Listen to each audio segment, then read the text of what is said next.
je vais juste revenir un petit peu, vous disiez ce qui vous trouverez dans le club ou canal entrepreneuriat. Donc, encore une fois, modèle classique, corpus théorique, et après, application ou en pratique. Dans le corpus théorique, on parlera de choses très complémentaires comme à la fois la théorie des organisations au sens large.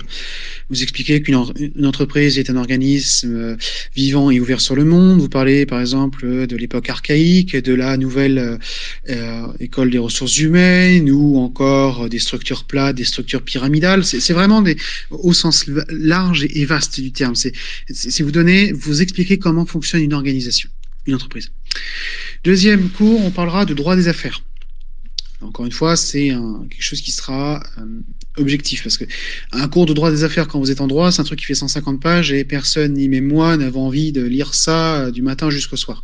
Là, on objectivera les choses, vous expliquerez comment fonctionne un fonds de commerce, vous expliquerez des grands principes du droit commercial, des choses qui pourront vous aiguiller sur la création de vos entreprises. Par exemple, on parlera de SARL, SAS, enfin société libérale, enfin société commerciale et non commerciale.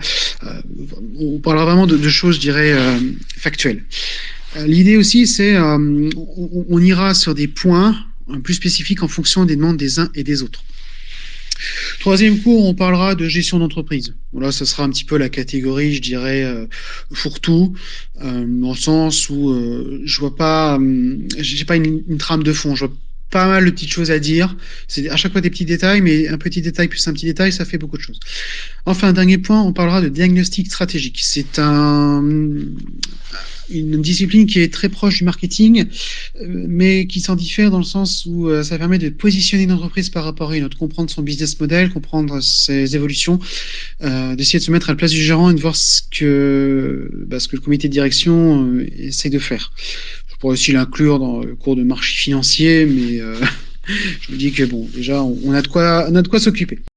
On est tous les deux entrepreneurs, moi et Anderson, depuis un petit moment déjà, avec des échecs, des réussites, des problèmes, des opportunités, enfin voilà, plein de petites choses comme ça. Et je me suis dit, voilà, pourquoi pas ajouter un canal comme ça dans le club, afin d'y partager nos expériences et puis des outils qui nous sont utiles. Alors moi, comme j'en ai déjà parlé, mais j'ai monté plusieurs entreprises et j'ai aidé notamment des gens à en ouvrir eux aussi. Donc il y a des outils qui sont d'ordre méthodologique, il y a des outils qui sont d'ordre informatique. Enfin voilà, il y a tout un tas d'outils qui permettent de bien construire votre entreprise et d'être efficace, d'optimiser le lancement de votre projet. Là-dedans, on va aussi parler mindset. Alors moi, j'aime pas du tout parler de mindset comme les gourous en développement personnel, parce que je trouve ça ridicule. Mais c'est vrai que quand on lance un projet, il y a toujours une part de psychologie là-dedans. Il y a un vrai mindset à avoir pour s'en sortir tout simplement. Et donc il y aura forcément une petite partie mindset dans ce sous-canal du club.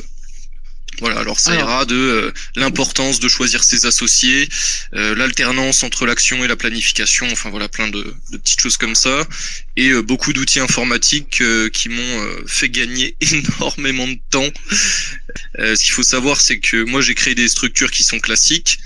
Par contre, Anderson, lui, c'est plutôt des entreprises liées à de la finance et à de la techno.